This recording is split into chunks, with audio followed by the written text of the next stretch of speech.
Hi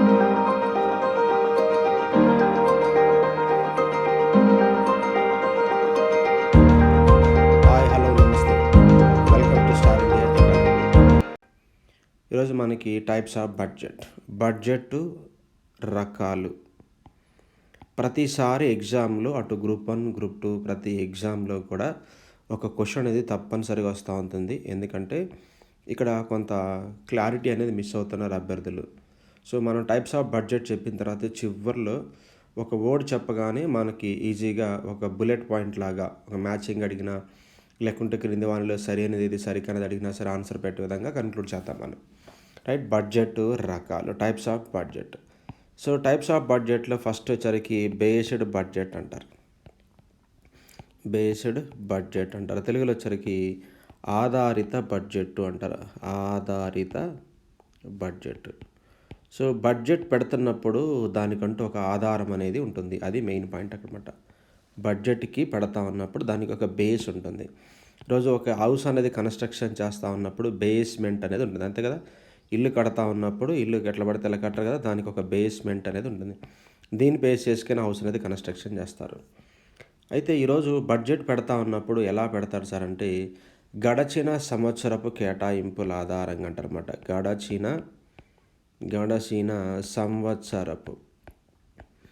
గడచిన సంవత్సరపు కేటాయింపుల ఆధారంగా. These are the estimation based on the previous year అంటారన్నమాట. కేటాయింపులు.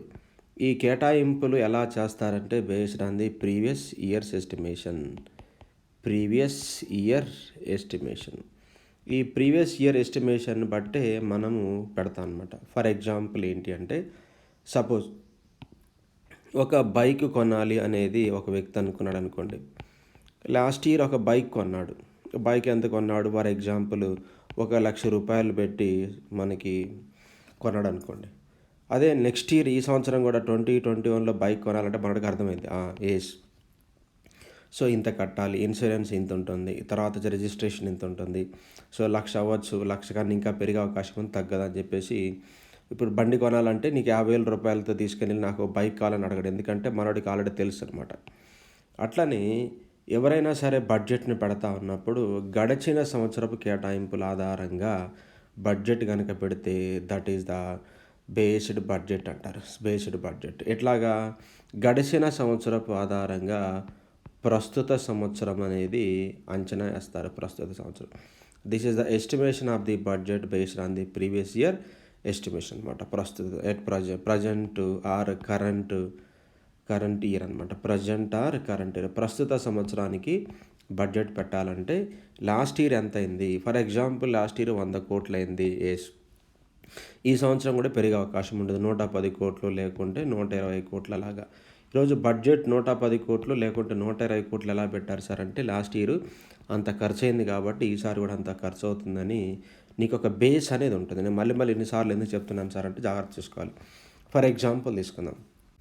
2021-22 అనేది మనకి సంవత్సరం బడ్జెట్ పెట్టారు. ఇది బడ్జెట్. ఈ బడ్జెట్ ఎలా పెట్టారు సార్ అంటే బేస్ అంటే ఇక్కడ ఒక సంవత్సరం ఉంది 2020-21 ఇది ప్రీవియస్ బడ్జెట్ అనమాట. గడచిన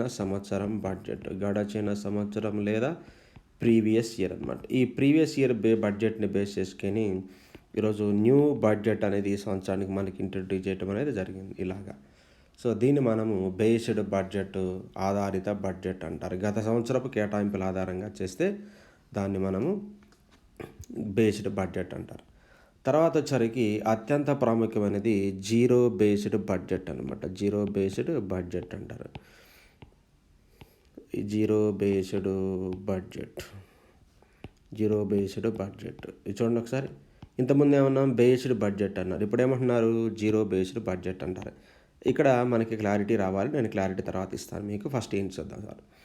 జీరో బేస్డ్ బడ్జెట్ అనేది మనకి గడచిన సంవత్సరంలో ఎటువంటి బడ్జెట్ ఉండదు. జీరో అంటే ఏంటి దాని అర్థము, బేస్ బడ్జెట్ అంటే గతంలో ఉంటుంది. ఇప్పుడు బేస్ ఏమైందంట, జీరో అయిందంట. ఫర్ ఎగ్జాంపుల్ 2020-21 2022 బడ్జెట్ మనం ఈరోజు పెట్టుకున్నాం. అయితే ఈ బడ్జెట్ ఎలా పెట్టుకున్నాం సార్ అంటే 2021లో బడ్జెట్ లేదు. Budget is the zero. No budget అనమాట. No budget. బడ్జెట్ లేకుండానే మనం పెడతాం. ఫర్ ఎగ్జాంపుల్ బైక్ దగ్గరికి వద్దాం. ఈరోజు బైక్ అనేది నువ్వు కొనాలి అని అనుకున్నావు 2021లో. ఇంతకుముందు ఎగ్జాంపుల్ ఆల్రెడీ కొన్నావు అని చెప్తున్నాను. ఈరోజు కొత్తగా నువ్వు బైక్ కొనాలి, నీకు తెలియదు. ఎందుకంటే గతంలో నువ్వు ఎప్పుడు బైక్ కొనలేదు. కాబట్టి నీవు బైక్ కొనాలన్నప్పుడు ఏం చేస్తాం సార్ అంటే కొన్ని క్వశ్చన్ వేసుకుంటాం అనమాట క్వశ్చన్. అసలు బైకే ఎందుకు కొనాలా? బైక్ వల్ల ఉపయోగం ఏంటి? సో నేను బైక్‌కి ఇంతవరకు ఖర్చు పెట్టాలా? లేకుంటే లోన్ తీసుకోవాలా? ఇలా రకరకాల క్వశ్చన్స్ చేసుకొని నువ్వు కావాల్సిన వస్తువు కొంటావు. అలాగే దేశంలో కూడా బడ్జెట్ పెడతా ఉన్నప్పుడు గత ఎక్స్‌పీరియన్స్ ఏమీ లేవనమాట. ఇక్కడ ప్రీవియస్ ఈజ్ ద జీరో అనమాట. Zero based means previous is the zero. గత సంవత్సరములో మనకి ఎటువంటి కేటాయింపులు లేవు. ఈ పదం తీసుకోవాలి. గత సంవత్సరంలో మనకి కేటాయింపులు అనేవి లేకుండానే మనం ఫ్రెష్‌గా బడ్జెట్ పెడతా ఉన్నప్పుడు కొన్ని క్వశ్చన్స్ అనేవి వేసుకోవాలి. చెప్పాం కదా, బైక్ కొనాలనుకున్నప్పుడు ఏం చేస్తామనేది. రైట్. ఫర్ ఎగ్జాంపుల్ ఏంటి సార్ అంటే అసలు బడ్జెట్ కేటాయింపులు అవసరమా అనే క్వశ్చన్ తీసుకుంటాం అనమాట. అసలు బడ్జెట్ అవసరమా, లేకుంటే బండి కొనడము అవసరమా అనేది మనం ఫస్ట్ క్వశ్చన్ వేసుకుంటారు. దీన్ని మనం ఏమంటాం సార్ అంటే షుడ్ వి స్పెండ్ అంటారనమాట. Should we spend.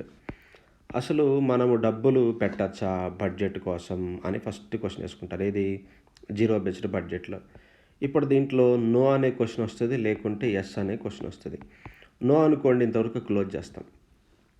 తర్వాత వచ్చరికి అవసరమా అనుకున్నప్పుడు ఎస్ అనే కనుక ఆన్సర్ కనుక వచ్చింది అనుకోండి. ఇప్పుడు ఈరోజు ఎస్ అనే క్వశ్చన్ వస్తూ ఉంటే how much should we spend అంట. నేను ఎంతవరకు ఖర్చు పెట్టగలను? ఇప్పుడు క్వశ్చన్ అనేది ఎస్ కనుక అయినట్లయితే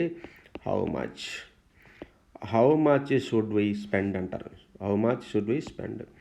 మనం ఎంతవరకు ఖర్చు పెట్టవచ్చు? ఫస్ట్ వచ్చరికి అవసరమా అనేది చూస్తాము. అవసరమే అని ఆన్సర్ వచ్చింది.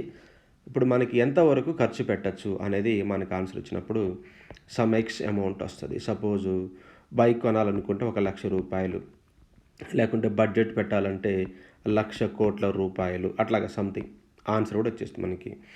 ఇప్పుడు వేర్ వి స్పెండ్ అంటారు. ఎక్కడ మనం ఖర్చు పెట్టాలి? Where should we spend. ఎక్కడ ఖర్చు పెట్టాలి అంటే బైక్ తీసుకోవాలనుకున్నప్పుడు ఏ బైక్ తీసుకోవాలనుకుంటాం కదా, ఆ టైప్ అనమాట. స్కూటీ తీసుకోవాలా, లేకుంటే స్పోర్ట్స్ బైక్ తీసుకోవాలా, నార్మల్ బైక్ తీసుకోవాలి, ఇలాంటి క్వశ్చన్ చేస్తూ ఉంటాయి. ఇప్పుడు వేర్ వి స్పెండ్ అంటే అగ్రికల్చర్ సెక్టార్కి ఎంత పెట్టాలి, ఇండస్ట్రియల్ సెక్టార్కి ఎంత పెట్టాలి, సర్వీస్ సెక్టార్స్కి ఎంత పెట్టాలి, వెల్ఫేర్ స్కీమ్స్కి ఎంత ఖర్చు అవుతూ ఉంది, ఇలాగా వేసుకుంటారు అనమాట. ఎందుకని వేసుకుంటాం సార్ ఇలా అంటే గతంలో మనకి బడ్జెట్ లేదు. గతంలో మనకి బైక్ కొన్నటువంటి ఎక్స్పీరియన్స్ లేదు. మళ్ళీ చెప్తున్నాను, గతం అనేది మనకి జీరో. ఎటువంటి ఎక్స్పీరియన్స్ లేదు. అదే బేస్డ్ బడ్జెట్కి రండి, నీకు ఎక్స్పీరియన్స్ ఉంటుంది. జీరో బేస్డ్ అంటే బేస్ నీకు లేదు, గత సంవత్సరంలో కేటాయింపులు లేవు, ఫ్రెష్గా బడ్జెట్ పెడుతున్నా, ఫ్రెష్గా బైక్ కొంటున్నప్పుడు ఇలాంటి క్వశ్చన్స్ వేసుకొని మనం చేస్తాం అనమాట. ఇలా గనక చేస్తే దాన్ని ఏమంటాం సార్ అంటే జీరో బేస్డ్ బడ్జెట్ అంటారు. ఇప్పుడు చూడండి, ఈ జీరో బేస్డ్ బడ్జెట్ అనేది ప్రపంచంలో మొదటిసారిగా పీటర్ పైర్ అంటారనమాట. ఈ Peter Pyhrr United States of అమెరికాకు చెందినటువంటి ఆయన ఇంట్రడ్యూస్ చేశారు. దీన్ని మనకి భారత ప్రభుత్వము 1986-87లో రాజీవ్ గాంధీ ప్రభుత్వము దీన్ని ఇంట్రడ్యూస్ చేయటం అనేది జరిగింది. సార్ అంతకుముందు 84, 85, 86 బడ్జెట్ లేదంటూ ఉన్నది. కానీ బడ్జెట్ని మనం లేదని ఊహించుకొని చూడండి, అక్కడ గత సంవత్సరం మనం ఏమి బడ్జెట్ పెట్టలేదానికని ఊహించుకొని ఫస్ట్ ఇది జనరల్గా మనకి బడ్జెట్ పెడతాం. ఇట్లాగా మనం ఎంత ఖర్చు పెట్టచ్చు, ఎక్కడ మనం స్పెండ్ చేయొచ్చు, ఇలాంటి క్వశ్చన్స్ పెట్టుకొని మనం బడ్జెట్ని కేటాయింపులు వేసి మనకి ఖర్చు చేయటం జరిగింది. ఇది అప్పుడే ఉపయోగించారు. ప్రస్తుతం ఇలాంటి మెథడ్ని ఉపయోగించడం లేదు. ఇప్పుడు కన్క్లూజన్ తీసుకుందాం. సో బడ్జెట్లో మనకి 2 టైప్స్ చెప్పుకున్నాం. ఇది కీవర్డ్ అనమాట. మనకి బడ్జెట్లో బేస్డ్ బడ్జెట్ అంటే బేస్ ఉన్నదాన్ని దా బడ్జెట్కి. ఇక్కడ జీరో బేస్ అంటే బేస్ అనేది లేదు అనమాట. జీరో బేస్ అంటే బేస్ లేదు. అంటే ఇప్పుడు బేస్ బడ్జెట్ ఎలా ఉంటుంది సార్ అంటే it is estimation based on the previous budget. గత సంవత్సరం previous budget or previous estimation. గత సంవత్సరపు కేటాయింపులు ఆధారంగా బడ్జెట్ కనుక చేస్తే దాన్ని బేస్డ్ బడ్జెట్ అంటారు. జీరో బేస్డ్ అంటే ఏంటిది? బేస్ అనేది లేదు, ప్రీవియస్ ఎస్టిమేషన్స్ అనేది లేవు. గత సంవత్సరపు కేటాయింపులు అనేవి ఉన్నాయా? లేవు. కేటాయింపులు లేవు. దాన్ని మనము జీరో బేస్డ్ అంటారు. ఈ పాయింట్ తీసుకుని అర్థమైంది కదా? ఇప్పుడు క్లారిటీ వచ్చింది కదా? ఇలాంటి క్వశ్చన్స్ ఇస్తాడు. అంటే ఎలా సార్ అంటే, ఫర్ ఎగ్జాంపుల్ 2021-22 బడ్జెట్ పెట్టారు. ఈ బడ్జెట్ ఎలా పెట్టారు సార్ అంటే, గత సంవత్సరము 2020-2021 పట్టుకొని పెట్టుకున్నాం. ఇప్పుడు జీరో బేస్డ్ అంటే గత కేటాయింపులు ఉన్నాయా? లేవు. అంటే 2020-21 బడ్జెట్ లేదని కాదు, కానీ దీన్ని మనము ఆలోచించుకోకుండా ఫ్రెష్గా మళ్ళీ బడ్జెట్ పెట్టాలా? అసలు పెట్టాలి. పెడితే ఎంత పెట్టాలి? ఓకే, సపోజ్ 100 కోట్లు పెడితే ఎక్కడ పెట్టాలి? ఇట్లాగా మనము పెట్టుకొని ఒక ఫ్రెష్గా బడ్జెట్ అనేది మనం తయారు చేసుకుంటా ఉంటే that is the zero based budget. చూడండి, based budget, zero based budget, ఇలాంటి క్వశ్చన్స్ పడతాయి మనకి. రైట్. నెక్స్ట్ వచ్చరికి ఫిక్స్డ్, ఫ్లెక్సిబుల్ అని రాసుకుందాం. ఫిక్స్డ్ బడ్జెట్, ఫ్లెక్సిబుల్ బడ్జెట్ పేర్లోనుంది. Fixed, flexible. ఫిక్స్డ్ అంటే స్థిరమైనటువంటిది, కుడ్ నాట్ చేంజ్ అనమాట. ఫ్లెక్సిబుల్ అంటే చరమైనది అంటే గమనము, మార్పులు చేయవచ్చు. ఈ పాయింట్ రాసుకుందాం. బడ్జెట్ అనేది మళ్ళీ 2 రకాలుగా ఉంటుంది. బడ్జెట్ మనం ఈరోజు ఫిక్స్డ్ బడ్జెట్ అని ఎలా పిలుస్తాం సార్ అంటే, 2021-22కి ఈరోజు కొత్త బడ్జెట్ మనం పెట్టినప్పుడు సపోజు 100 కోట్లు ఫర్ అవర్ అండర్స్టాండింగ్. తర్వాత అవన్నీ మీకు ఇస్తాను, ఎగ్జాక్ట్ ఫిగర్స్, ఈజీ ఫిగర్స్ చెప్తాను. 100 కోట్లు బడ్జెట్ పెట్టామనుకోండి. ఈ 100 కోట్లు అగ్రికల్చర్ సెక్టార్కి ఇంత, ఇండస్ట్రీస్కి ఇంత, సర్వీస్ సెక్టార్కి ఇంత, డిఫెన్స్కి ఇంత, అన్ని కేటాయింపులు చేస్తారు. కేటాయింపులు చేసిన తర్వాత ఎటువంటి మార్పులు చెయ్యరు. దాని అర్థం ఏంటంటే అవసరం లేదు, నీడ్ నాట్ నెససరీ అంటారు అనమాట. నీడ్ నాట్ నెససరీ అంటే బడ్జెట్ని మార్పులు చేయవలసిన అవసరం లేదు. మనం ఎంతైతే కేటాయించామో అంతే ఖర్చు అయిపోతూ ఉంటుంది. ఫిక్స్డ్ అనమాట. తర్వాత వచ్చరికి ఫ్లెక్సిబుల్ బడ్జెట్ అంటారు. ఫ్లెక్సిబుల్ బడ్జెట్ అంటే ఏమవుతుందంటే, ఈ బడ్జెట్ అనేది వీ కెన్ చేంజ్ అనమాట. ఇదేమో కుడ్ నాట్ చేంజ్ అనే పాయింట్ వస్తుంది. కుడ్ నాట్ చేంజ్, మార్పులు అనేది చేయడానికి అవకాశం లేని దాన్ని మనం ఫిక్స్డ్ అంటే. ఇది చేంజ్ అనమాట. అంటే వేరియబుల్ అంటారనమాట. వేరియబుల్ అంటే మార్చుకోవచ్చు. ఫర్ ఎగ్జాంపుల్ సేమ్ పదాన్ని తీసుకుందాం. 2021-22 బడ్జెట్కి మనము 100 కోట్లు అనేది మనం పెట్టామనుకుందాం ఫర్ ఎగ్జాంపుల్. ఈ 100 కోట్లు సరిపోలేదు. ఎట్లా సరిపోలేదు సార్ అంటే, ఈరోజు మనకి 100 కోట్లతో పాటు ట్రెడిషనల్గా చాలా విపత్తరకరమైనటువంటి పరిస్థితులు, న్యాచురల్ కెలామిటీస్ ఆర్ డిజాస్టర్స్ వచ్చాయనుకోండి. ఈరోజు ఫ్లడ్స్ వచ్చినాయి, దేశవ్యాప్తంగా ఫ్లడ్స్ వచ్చి చాలా ఎక్కువ ఖర్చు వచ్చినాయి. చాలా ప్రాంతాల్లో ఎర్త్‌క్వేక్ వచ్చింది. కోస్టల్ ప్రాంతాల్లో సునామీ వచ్చింది. చూడండి, ప్లెయిన్ ఏరియాలేమో మనకి ప్లెయిన్ ఏరియాలో వరదలు వచ్చాయి. మిగతా ప్రాంతాల్లో ఏమో భూకంపాలు వచ్చాయి. తీర ప్రాంతాల్లో సునామీ లాంటివి వచ్చాయి. మిగతా ప్రాంతాల్లో కరువు వచ్చింది. ఎడారి ప్రాంతాలు, ఇలాంటివి అననుకూలంగా ఉన్నటువంటివి, అంటే ఊహించినటువంటివి సంఘటనలు జరుగుతూ ఉంటాయి. అత్యవసరంగా లేకుంటే ఒక యుద్ధం అనేది వస్తూ ఉంటుంది. యుద్ధం వచ్చేసి ఈరోజు చైనాతో మనము యుద్ధం చేస్తూ ఉన్నప్పుడు డబ్బులు ఎక్కువ ఖర్చు పెట్టాల్సిన పరిస్థితి. కాబట్టి బడ్జెట్ 100 కోట్లు ఏమవుతుంది, పెరిగిపోవడానికి అవకాశం ఉంటుంది. కాబట్టి దీన్ని ఫ్లెక్సిబుల్ అని అనమాట. చరమైనటువంటిది, మార్పులు చేసుకోవడానికి అవకాశం ఉన్నటువంటి బడ్జెట్. ఇదొక పాయింట్ తీసుకుందాం. కాంట్రాస్ట్ తీసుకుందాం. పేర్లోనే ఉంది, దీని గురించి పెద్దగా మళ్ళీ చదవాల్సిన అవసరం కూడా లేదు. నెక్స్ట్ వచ్చరికి చూడండి, కాంట్రాస్ట్ ప్రకారం తీస్తున్నాను. మీకు బుక్లు అలా ఉండదు మీకు. నెక్స్ట్ వచ్చరికి సింగిల్ బడ్జెట్, మల్టిపుల్ బడ్జెట్ అంటారు.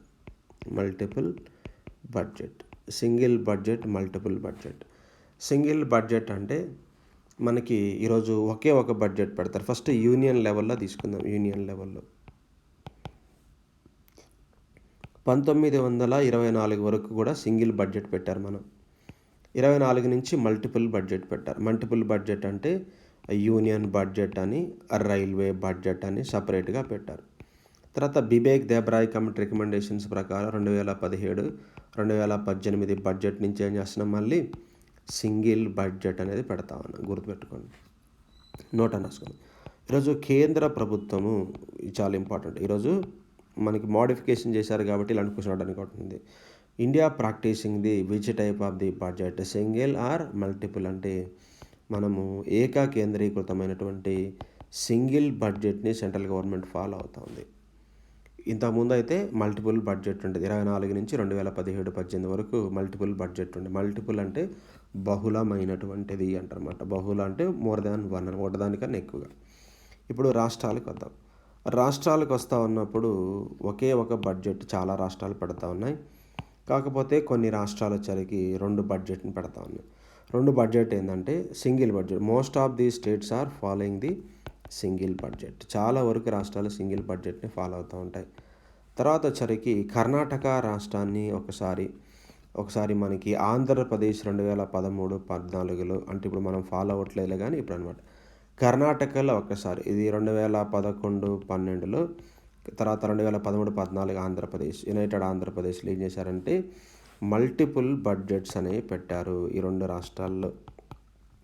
మల్టిపుల్ బడ్జెట్ అంటే ఏంటి సార్ అంటే ఈరోజు జనరల్ బడ్జెట్ అనేది పెడతారు. దాంతోపాటు అగ్రికల్చర్ బడ్జెట్ అంటారు. వ్యవసాయానికి సంబంధించి సపరేట్గా బడ్జెట్ పెట్టడం అనేది జరిగింది. ఇది ఒక పాయింట్ తీసుకుందాం. అంతే పేర్లండి. ఇండియా వచ్చరికి సింగిల్ బడ్జెట్నే ఫాలో అవుతుంది. ఇది మనకి కన్క్లూజన్ ఒకటి. రెండవది వచ్చరికి ఈరోజు మన రాష్ట్రాలు వస్తున్నప్పుడు మోస్ట్ ఆఫ్ ఎట్ ప్రజెంట్ అన్నీ కూడా ప్రస్తుతం కూడా సింగిలే ఫాలో అవుతున్నాయి. కానీ 2 రాష్ట్రాలు ఒకప్పుడు, ఇప్పుడు కాదు, ఒకప్పుడు అంటే 2011, 12లో కర్ణాటక ఒకటి జనరల్ బడ్జెట్ అని అగ్రికల్చర్ బడ్జెట్ అని, ఆంధ్రప్రదేశ్ కూడా తెలంగాణ విడిపోకముందు కూడా జనరల్ బడ్జెట్ అగ్రికల్చర్ బడ్జెట్ అని 2 మల్టిపుల్ బడ్జెట్స్ అనేవి పెట్టారు. అంటే మనకి క్వశ్చన్ అడుగుతాడు, మల్టిపుల్ బడ్జెట్ అంటే ఏంటంటే జనరల్ బడ్జెట్తో పాటు అడిషనల్గా ఏదైనా పెడితే దాన్ని మల్టిపుల్ బడ్జెట్ అంటారు. ఇక రైల్వేస్ సపరేట్గా పెట్టుకున్నాం, అగ్రికల్చర్ సపరేట్గా పెట్టుకున్నాం. అట్లాగా ఇంకొక పాయింట్ చెప్పేసి ముందుకెళ్దాం. జెండర్ బడ్జెట్ అంటారు. జెండర్ బడ్జెట్ అంటే మహిళలకి, చిల్డ్రన్కి అనమాట. ఉమెన్ అండ్ చిల్డ్రన్ వెల్ఫేర్ అనమాట. Women and children welfare. మహిళలు మరియు చిన్న పిల్లల సంక్షేమం కొరకు కూడా ప్రత్యేక కేటాయింపులు, special estimations are focus on the women and children అంటారు. మహిళలని, చిన్న పిల్లలని దృష్టిలో ఉంచుకొని వాళ్ళ యొక్క సంక్షేమం కొరకు బడ్జెట్ కనుక విడిగా పెట్టినట్లయితే దాన్ని జెండర్ బడ్జెట్ అంటే. జెండర్ అంటే ఇక్కడ మేలు, ఫీమేల్ వస్తారు, కానీ ఇక్కడ ఎవరు ఉమెన్ అనే పదాన్ని తీసుకోండి. ఇది సింగిల్, మల్టిపుల్, జెండర్ కొన్ని పదాలు. ఇక నెక్స్ట్ వన్ వచ్చరికి బ్యాలెన్స్డ్ బడ్జెట్, అన్బ్యాలెన్స్డ్ బడ్జెట్ అంటారు. చూడండి ఒకసారి, మీకు చాలా సింప్లిఫై చేసుకుంటూ వస్తుంది. Balanced, unbalanced. మీకు బుక్లో ఇలా ఉండదన్నమాట, రైట్. ఇది నేను ప్రిపేర్ అయినటువంటి విధానం ఇలా ఉండేది. బుక్లో ఉన్నదాన్ని నేను ఇంతకుముందు నేను ఎప్పుడైతే గ్రూప్ 1 అట్లా ప్రిపేర్ అయ్యానో అప్పుడు రాసుకున్నటువంటి నోట్స్ అనమాట ఇవన్నీ కూడా. బ్యాలెన్స్డ్, అన్బ్యాలెన్స్డ్ అంటే బ్యాలెన్స్డ్ అంటే సంతులిత అంటారు, సంతులిత బడ్జెట్. అన్బ్యాలెన్స్డ్ అంటే అసంతులిత బడ్జెట్ అంటారు. చూడండి పేర్లు ఉంది. బ్యాలెన్స్ అంటే ఇద్దరు సమానంగా ఉంటారు. ఇద్దరు సమానం అంటే ఏంటి సార్ అంటే ఇప్పుడు మనకి ఎప్పుడు సమానం వస్తుంది సార్ అంటే మనకు వస్తున్నటువంటి రాబడి, మన యొక్క వ్యయము సమానంగా ఉంటే దాన్ని సంతులితం అంటారు. అంతే కదా. నీకు రాబడిని ఏమని చెప్పుకున్నాం మనం, రిసీట్స్ అనే పదాన్ని మనం చెప్పుకున్నాం. రసీదులు, రిసీట్స్ అంటారు. తర్వాత వచ్చరికి దీనికి ఇంకో పేరు ఇన్కము అంటారు, లేదా ఆదాయం. మళ్ళీ చెప్తాను ఈ పదాలు. ఇవి మళ్ళీ వస్తే మనకి టైప్స్ ఆఫ్ బడ్జెట్లు ఇంకా ఉన్నాయి, అక్కడ చెప్పుకుందాం అనమాట. వ్యయం అన్నప్పుడు మనం దీన్ని సినానిమ్స్, ఖర్చు అని, తర్వాత వచ్చరికి ఎక్స్పెండిచరు అంటారు అన్నమాట. ఈ 2 పదాలు ఒకటి. అంటే నీకు వస్తున్నటువంటి ఇన్కము, నీ ఖర్చు సమానంగా ఉంటుంది. ఫర్ ఎగ్జాంపుల్ నీ ఆదాయం అనేది 30,000 రూపాయలు వస్తుంది. ఎందుకంటే లాస్ట్ అదే ఎగ్జాంపుల్ తీసుకున్నాం కాబట్టి. నీ ఖర్చు కూడా 30,000 రూపాయలు వచ్చిందనుకోండి, నువ్వు సమానంగా ఉన్నట్టు లెక్క. నీకు ఎటువంటి ఇబ్బందులు రావు, నిన్ను ఎవరు కూడా వచ్చి అప్పు అడగరు. కానీ ప్రొఫెసర్ సుఖమయ చక్రవర్తి ఆల్రెడీ చెప్పుకున్నాం. సుఖమయ చక్రవర్తి అనేటువంటి ఆయన ఏమన్నాడు సార్ అంటే, అయ్యా మనము అభివృద్ధి చెందుతూ ఉన్నటువంటి దేశాలు లేకుంటే బాగా వెనుకబడినటువంటి దేశం.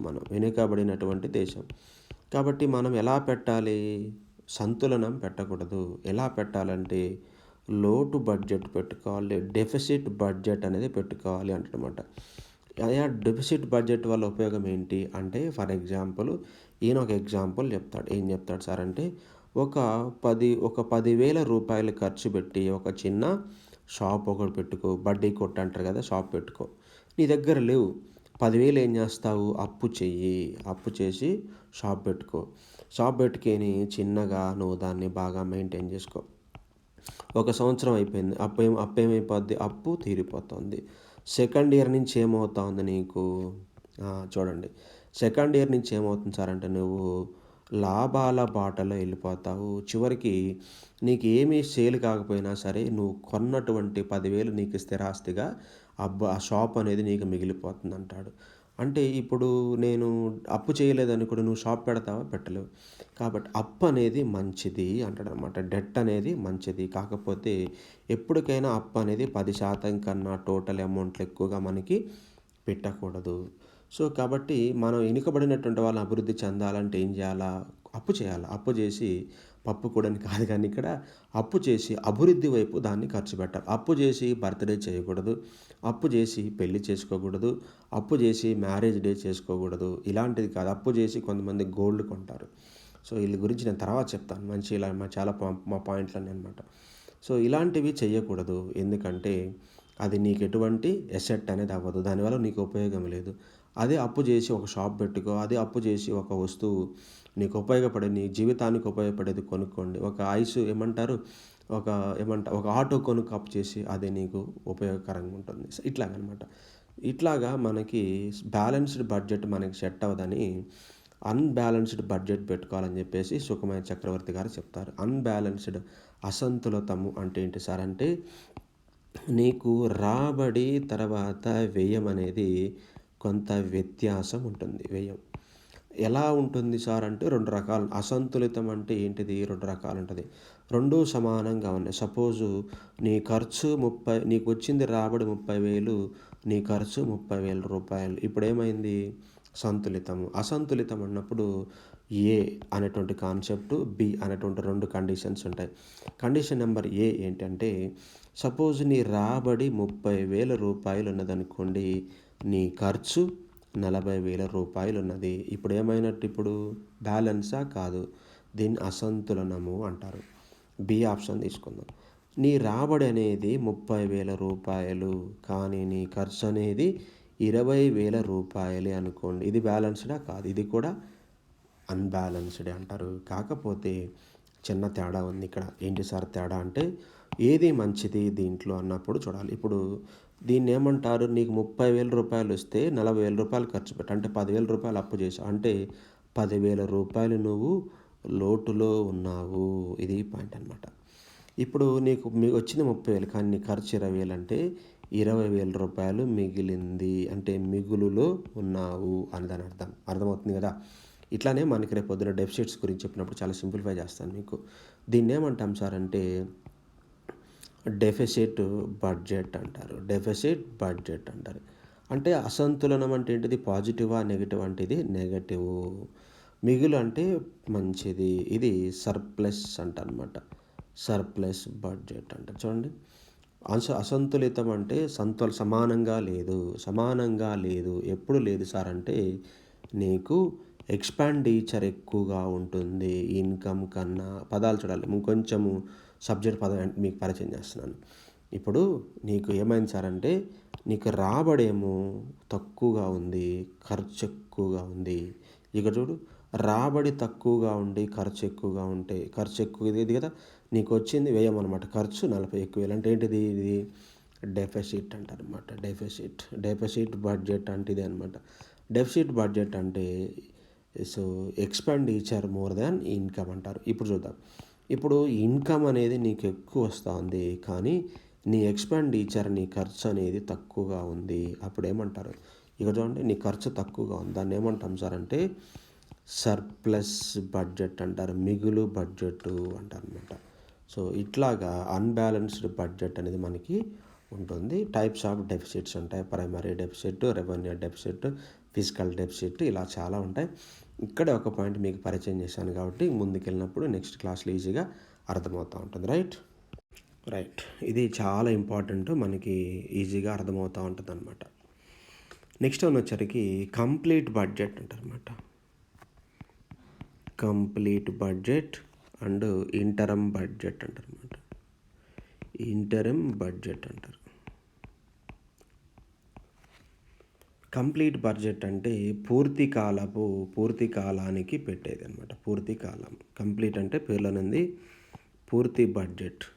ఇంటరమ్ అంటే మధ్యంతర బడ్జెట్ అంటారనమాట. మధ్యంతర బడ్జెట్టు లేదా తాత్కాలిక బడ్జెట్ అంటారనమాట. చూడండి ఒకసారి. దీని మీదనే మనకి క్వెషన్స్ ఎక్కువగా వస్తూ ఉన్నాయి. ఎందుకంటే కొంత క్లారిటీ మిస్ అవుతున్నారు అభ్యర్థులు, అందువల్ల. కానీ ఫుల్ క్లారిటీ ఇస్తాను ఈరోజు.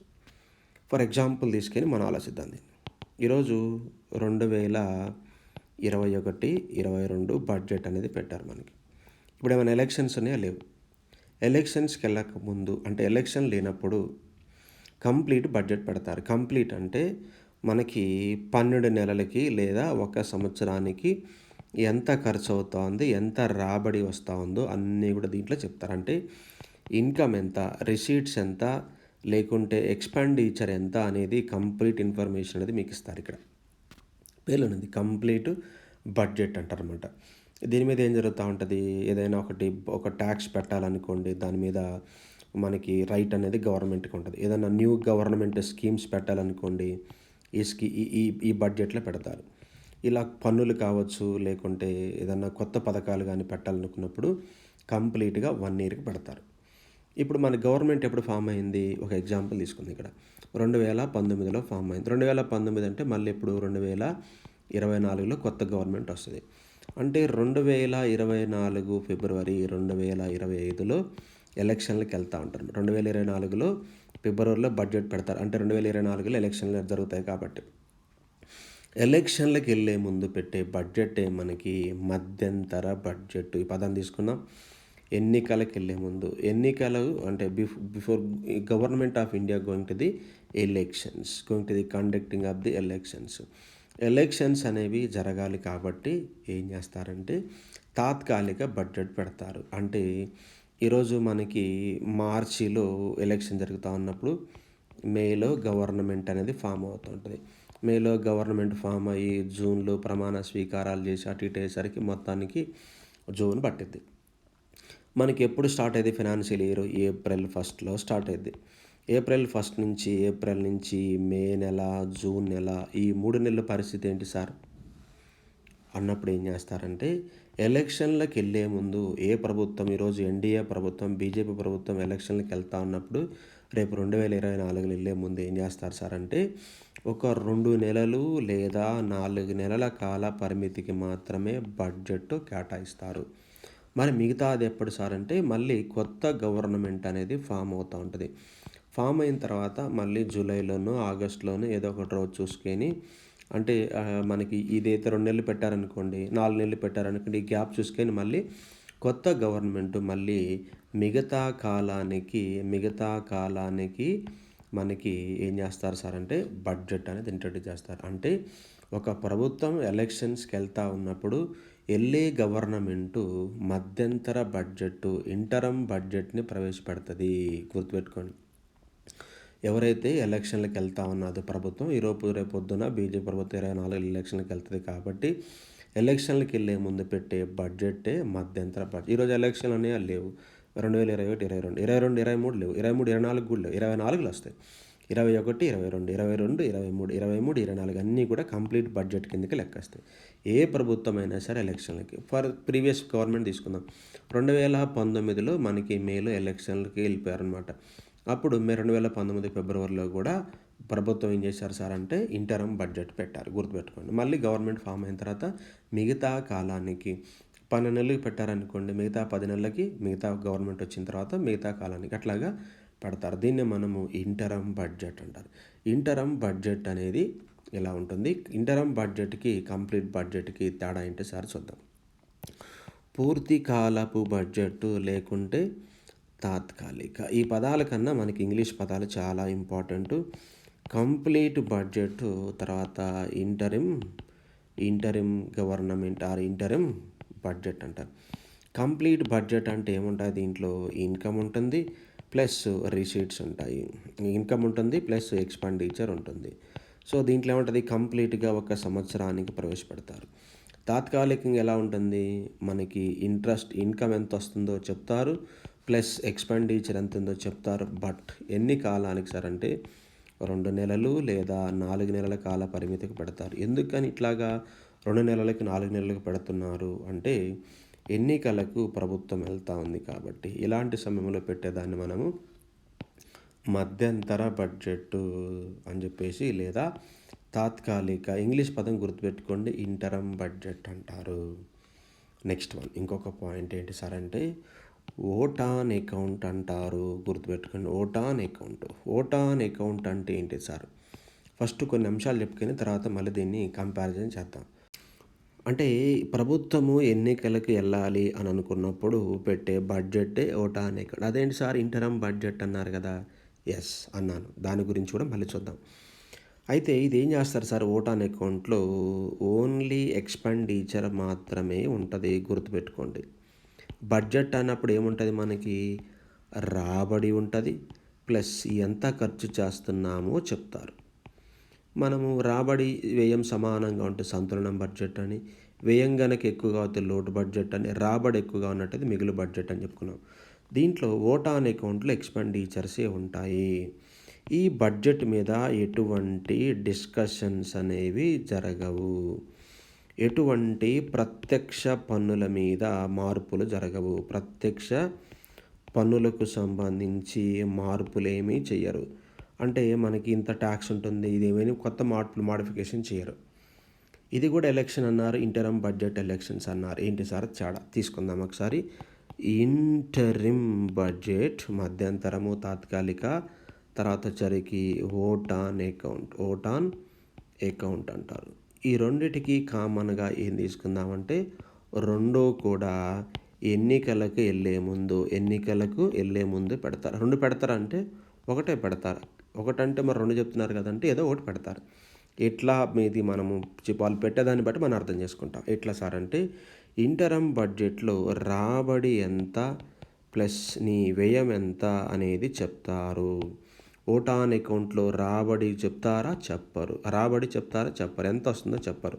కేవలము వ్యయం మాత్రమే, ఎక్స్పెండిచర్ మాత్రమే ఉంటుంది. ఇది వేరియేషన్ అన్నమాట. అర్థమవుతుంది కదా? ఎంత ఖర్చు చేయాలో ప్లస్ ఎంత రాబడి రెండూ చెప్తే అది ఇంటరమ్ బడ్జెట్. రాబడి రిసీట్స్ ఎంత, ఇన్కమ్ ఎంత అనేది చెప్పకుండా కేవలం ఎక్స్పెండిచర్ మాత్రమే చెప్తే అది ఓటాన్ అకౌంట్ అంటారు. తర్వాత సరికి దీంట్లో ఏమవుతుంది సార్ అంటే డైరెక్ట్ ట్యాక్సెస్ ఏదైతే ఉన్నాయో డైరెక్ట్ ట్యాక్సెస్ ప్రత్యక్ష పన్నులకు సంబంధించి మార్పులు చేసే అధికారం ఉంటుంది ఈ బడ్జెట్లో. ఓటాన్ అకౌంట్లో డైరెక్ట్ ట్యాక్స్ ప్రత్యక్ష పన్నులకు ఎటువంటి మార్పులు అనేవి ఉండవు. ఎటువంటి మార్పులు చేర్పులు చేయరు. యాజ్ ఇట్ ఈజ్ ఉంచుతారు.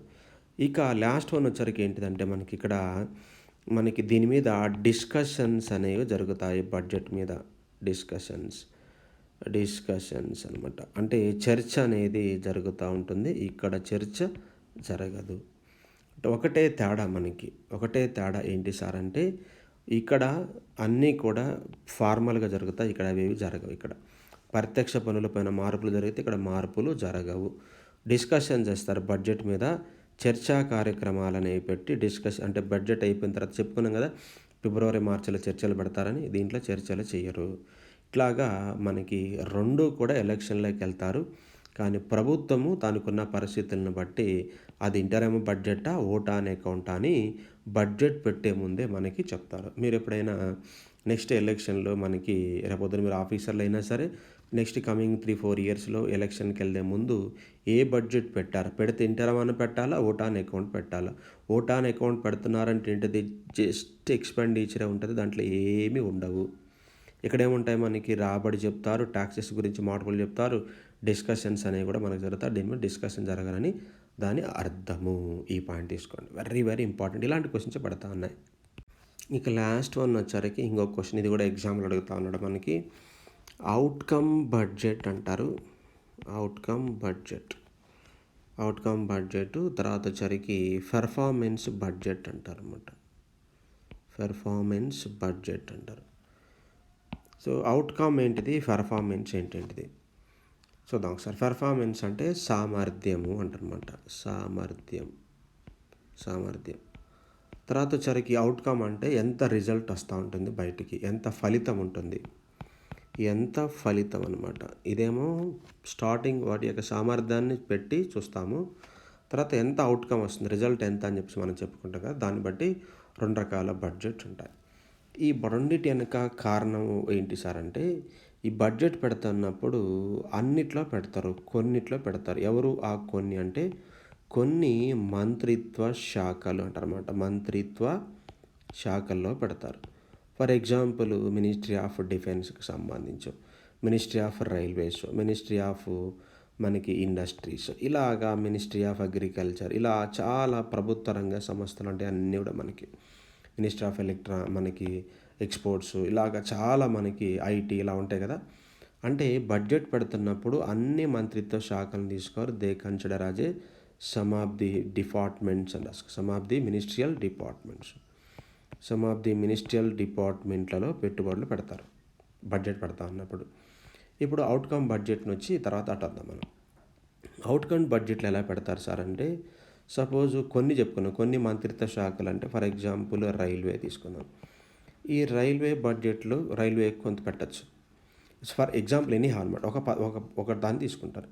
ఇది తీసుకొని దాని యొక్క ఫంక్షన్ ఎలా ఉంది, తర్వాత వచ్చరికి ఏమేం పథకాలు పెడితే బాగుంటుంది, ఈ డిపార్ట్మెంట్స్‌లలో ఏమేం పథకాలు పెడితే బాగుంటుంది, ఈ డిపార్ట్మెంట్స్‌లో ఏమేమి యాక్టివిటీస్ గనక ఇస్తే బాగుంటుంది వాళ్ళకి. యాక్టివిటీస్ అంటే కార్యకలాపాలు అంటారనమాట.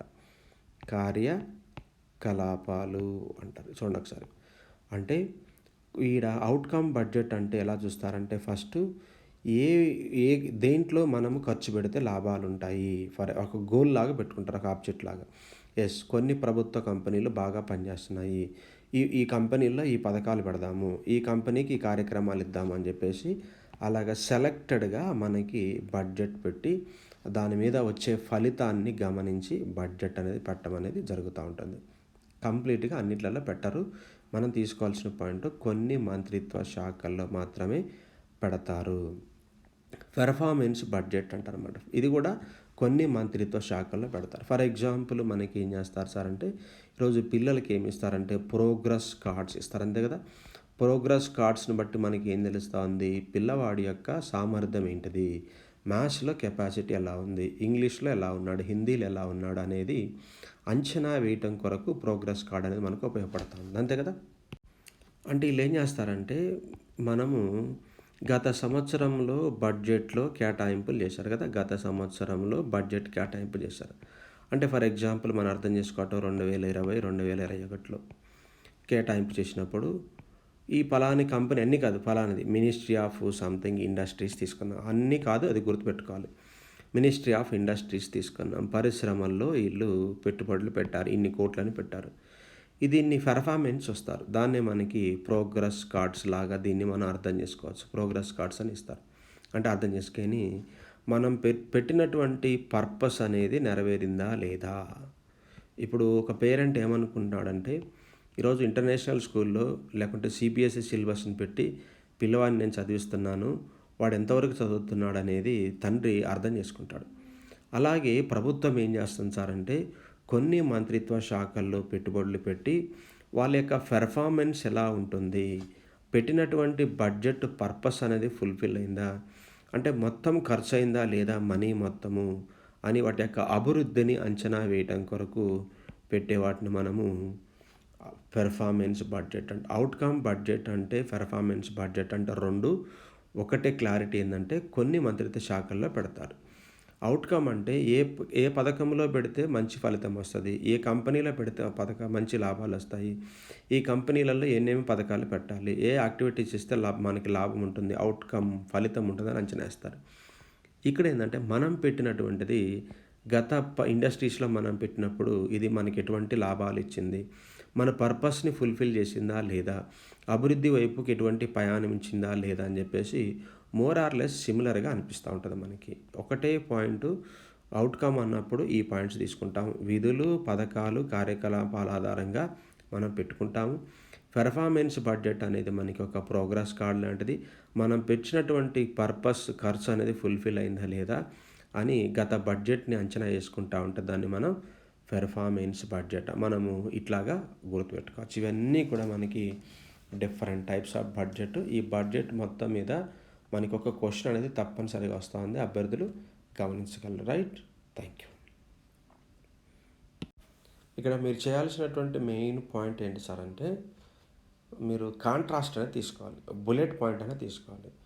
చివరగా మీరు ఒక హోంవర్క్ ఏంటంటే, ఫస్ట్ జీరో బేస్డ్ బడ్జెట్ అంటే ఏంటిది, బేస్డ్ బడ్జెట్ అంటే ఏంటిది, ఓటా అండ్ అకౌంట్ అంటే ఏంటిది, ఇంటరమ్ బడ్జెట్ ఏంటిది, ఫుల్ బడ్జెట్ అంటే ఏంటిది, డెఫిసిట్ ఏంటిది, అంటే బ్యాలెన్స్డ్ బడ్జెట్ ఏంటిది, అన్బ్యాలెన్స్డ్ బడ్జెట్ ఏంటిది, అవుట్కమ్ ఏంటిది, పెర్ఫార్మెన్స్ అనేది ఒక్క వర్డ్లో మీరు రాసుకోవాలి. పెర్ఫార్మెన్స్ అనగానే ఏం చేస్తాం మనము, ఇది మనం పెట్టినటువంటి ఖర్చు మనకి సరైనటువంటి పర్పస్లో ఫుల్ఫిల్ అయిందా లేదా చూస్తాము. అవుట్కమ్ బడ్జెట్ అంటే కొన్ని మినిస్ట్రీస్ని తీసుకొని వాటి ఆధారంగా మనం ఖర్చు పెడతా ఉంటాం. ఇట్లా అనమాట. మనకి జీరో బేస్డ్ బడ్జెట్ అంటే గతంలో ఇటువంటి బడ్జెట్ లేవు, బేస్డ్ బడ్జెట్ అన్నదాన్ని. బేస్డ్ బడ్జెట్ అంటే గతంలో బేస్ ఉంటుంది. సో మోటాన్ అకౌంట్కి అంటే డిస్కషన్స్ అనేవి మనకి నడపరు, ఓన్లీ ఎక్స్పెండిచర్ ఉంటుంది. ఇంటరమ్ బడ్జెట్ అంటే అన్నీ ఉంటాయి. ఫుల్ బడ్జెట్ అంటే కంప్లీట్గా 1 ఇయర్కి ఉంటుంది. ఇట్లాగా మీరు ఏం చేయాలంటే, ఒక బడ్జెట్ ఒక టైప్ రాగానే ఒక బుల్లెట్ పాయింట్ మన మైండ్లో స్ట్రైక్ అవ్వాలి. అప్పుడు మనకి ఈజీగా ఆన్సర్ అనేది పెట్టగలుగుతాం.